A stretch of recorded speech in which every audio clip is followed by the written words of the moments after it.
My phone buzzed at 1:47 in the morning, and I already knew it was my sister before I even looked at the screen, because she's the only person who thinks midnight doesn't count as a real boundary. Tomorrow, you're coming to the Hartwells dinner for Mom's sake, but for the love of God, don't bring up your job. She hung up before I could even ask which job she meant, since I'd had exactly one for the past 9 years, just not one anybody in my family ever asked about. My name is Dana, I'm 34, and I grew up in a family where being quiet was mistaken for being nothing. My sister Wendy was the one who got engaged, the one with the Pinterest board, and the future in-laws who owned half the commercial real estate in our county. Her fiancé's father, a man named Richard Hartwell, was the kind of person whose name got dropped at parties the way other people dropped weather small talk. Except instead of looks like rain, it was, of course, Richard handles all of that personally.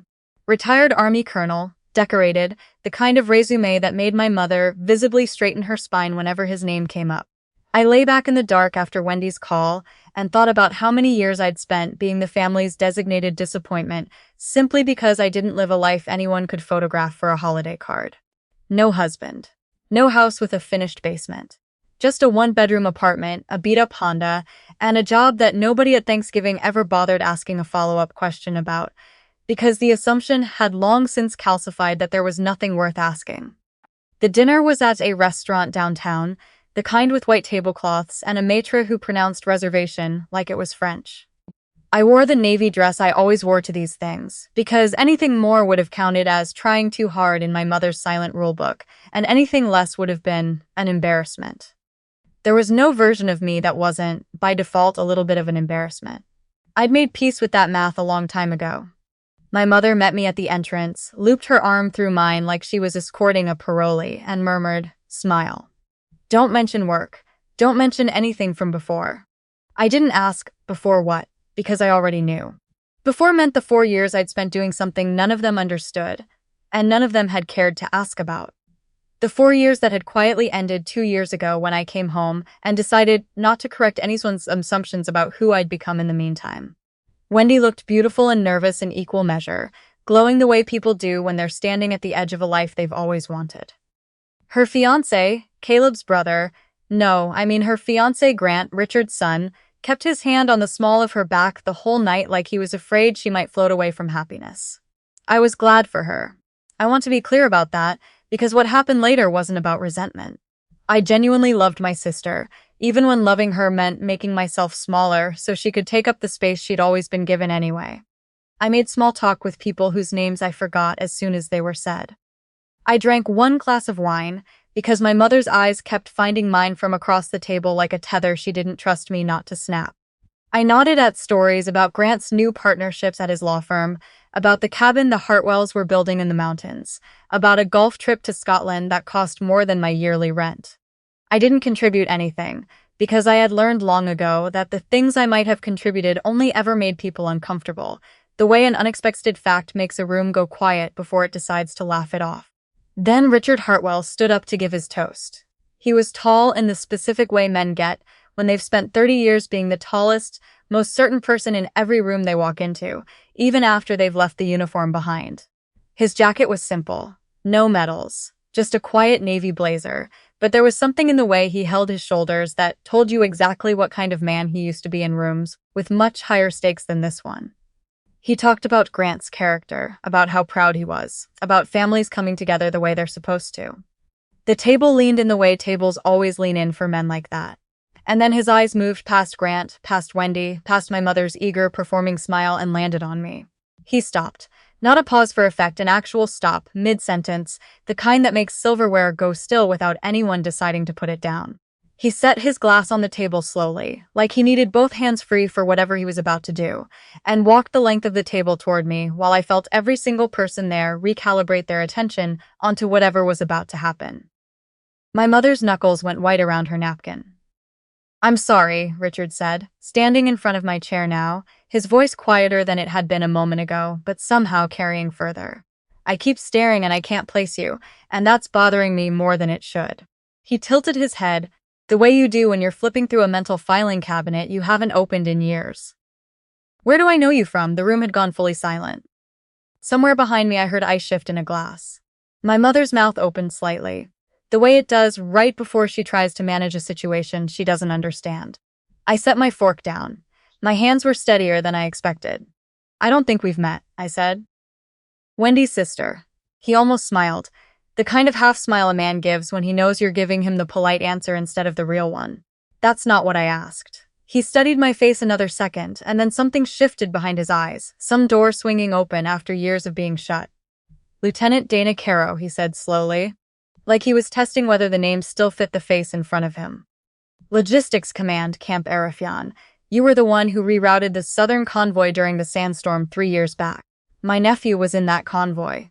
The room did not get quieter, because it had already been as quiet as a room can get, but something in the silence changed texture, the way air changes right before a storm actually breaks.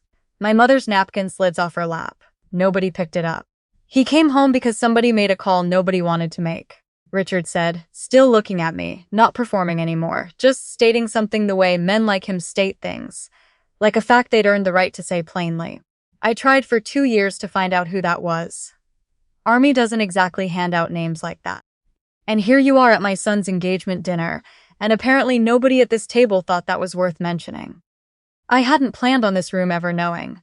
I'd left the service 2 years ago for reasons that were mine, taken a quiet civilian logistics job that nobody at family dinners ever asked a single question about, and let everyone keep believing the version of me that required the least explanation. It wasn't shame. It was exhaustion, the specific kind that comes from trying to explain something true to people who've already decided what's true about you.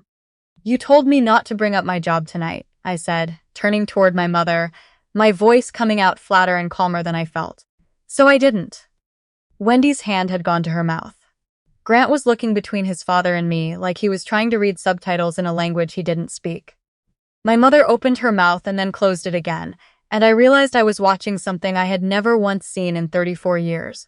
My mother with absolutely nothing prepared to say. Richard turned to address the table, and his voice carried the same weight it had during his toast, except now there was an edge underneath it that hadn't been there a minute ago. "I don't embarrass easily," he said, "but I'll tell you what embarrasses me. Watching a family talk about respect and military families and proud traditions all night, while sitting 2 feet away from someone who actually has a story worth being proud of, and not one of you thought to ask her a single question about her life." He looked directly at my mother when he said it, not cruelly. Just without any softening at all, the way people talk when they've spent a career being honest under pressure and never quite learned how to do it any other way. My mother's face had gone the color of the tablecloth. She tried to say something.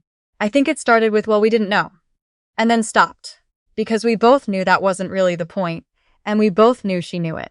Wendy found me later, near the restroom hallway, away from the murmur that had picked back up at the table, but hadn't quite returned to normal volume. She didn't apologize dramatically. She just stood there for a second and asked, quietly, "Why didn't you ever tell me?" "There didn't seem to be room for it," I said, and that was the truest thing I'd said all night. The version of me everyone agreed on didn't really leave space for the real one. She nodded slowly, the way people do when they're realizing they should have asked a question years before they finally did, and she said she was proud of me. I think it was the first time either of us had said those words to each other, and actually meant them. My mother caught me by the coat check as I was leaving, her composure stitched back together but visibly thinner now, like fabric pulled too tight in one spot. She started in on how she would have done things differently if she'd known, how I should have told her, how this whole misunderstanding could have been avoided. "That's exactly the problem," I said, and I didn't raise my voice, because I didn't need to anymore. "You only want to know the parts of me that make you look good at dinner." I didn't wait for her to find a response. I walked out into the cold without my coat fully zipped, and for the first time in longer than I could remember, the cold didn't feel like punishment. It felt like air actually reaching my lungs.